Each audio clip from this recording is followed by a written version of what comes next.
अब आपको इस समय की एक बड़ी खबर बताते हैं और यह खबर छत्तीसगढ़ से आई है और एक बहुत बड़ी खबर है। अब से कुछ देर पहले ईडी ने एक प्रेस रिलीज जारी करके यह बताया है कि उसने छत्तीसगढ़ के भिलाई से एक व्यक्ति को गिरफ्तार किया है जिसका नाम है असीम दास। इस व्यक्ति के पास से ईडी को 5 करोड़ 39 लाख रुपए कैश में बरामद हुए और उसने ईडी को पूछताछ में बताया कि यह सारा पैसा वो छत्तीसगढ़ के मुख्यमंत्री भूपेश बघेल को चुनावों के लिए देने वाला था, जो छत्तीसगढ़ के चुनाव में कांग्रेस पार्टी के चुनाव प्रचार के लिए ये इस्तेमाल करने वाले थे। जहां इसी महीने आप जानते हैं 7 और 17 नवंबर को वोटिंग होनी है और ये पैसा चुनाव में इस्तेमाल करने के लिए भेजा जा रहा था। इससे भी बड़ा आरोप यह है कि यह पैसा महादेव ऐप के प्रमोटर्स यूएई से कांग्रेस पार्टी के नेताओं को छत्तीसगढ़ के चुनावों के लिए भेज रहे थे और अब तक 508 करोड़ रुपए महादेव ऐप के मालिकों ने छत्तीसगढ़ में वहां के मुख्यमंत्री भूपेश बघेल को दिए हैं। यह बहुत बड़ा आरोप है। ये महादेव ऐप आप जानते हैं, हमने कई बार पहले दिन ही महादेव ऐप के बारे में आपको बताना शुरू किया था कि कैसे उन्होंने मनी लॉन्ड्रिंग की है और कैसे ये एक जूस वाला आदमी था जो एक जमाने में छत्तीसगढ़ में जूस का छोटा सा काउंटर लगाता था और आज वो सैकड़ों हजारों करोड़ रुपए का मालिक है क्योंकि उसके पास ये बैटिंग ऐप है। महादेव ऐप वही बैटिंग ऐप है जिसके प्रमोटर सौरभ चंद्राकर पर हजारों करोड़ रुपए की मनी लॉन्ड्रिंग का आरोप है और ये सौरभ चंद्राकर छत्तीसगढ़ के भिलाई शहर का रहने वाला है और पहले वहां ये एक जूस की छोटी सी दुकान चलाता था। बाद में इसने गैर कानूनी तरीके से एक गैर कानूनी बैटिंग ऐप का बिजनेस शुरू किया और ये भिलाई से फिर दुबई चला गया और वहां से अब ये इस बैटिंग ऐप का बिजनेस कर रहा है, सैकड़ों हजारों करोड़ रुपए कमा रहा है। इसकी पार्टीज में बॉलीवुड के बड़े बड़े स्टार्स दिखाई देते हैं, बॉलीवुड के बड़े बड़े गायक और फिल्म स्टार्स वहां नाचने के लिए आते हैं। इसकी शादी में भी बॉलीवुड की तरफ से बहुत सारे लोग गए थे पैसा लेकर। यानी बड़ा आदमी है और इसके दो ही शौक हैं, एक बॉलीवुड के बड़े बड़े हीरो हीरोइंस को अपने यहां बुलाना और उनका डांस करवाना और दूसरा छत्तीसगढ़ के बड़े बड़े नेताओं से दोस्ती करना।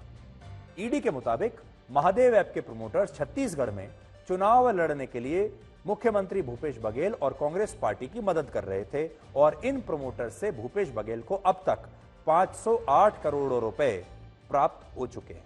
ईडी ने भूपेश बघेल पर यह आरोप असीम दास नाम के इस आदमी के बयान के आधार पर लगाए हैं और ईडी की प्रेस रिलीज की कॉपी आज मैं भी लेकर आया हूं और इसमें क्या लिखा है आपको मैं बता देता हूं। तो इसमें कहते हैं कि ED received intelligence input that a large amount of cash is being moved in Chhattisgarh by the promoters of Mahadev app in relation to assembly elections.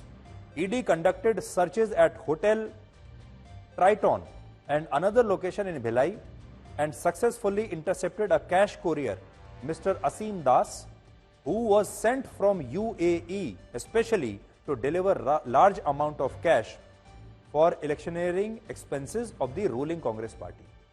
Congress party के चुनाव के खर्चों के लिए यह आदमी खास तौर से यूएई से आया कैश पैसा लेकर महादेव ऐप के प्रोमोटर्स की तरफ से। Seized funds were arranged by the Mahadev app promoters to be delivered to one politician.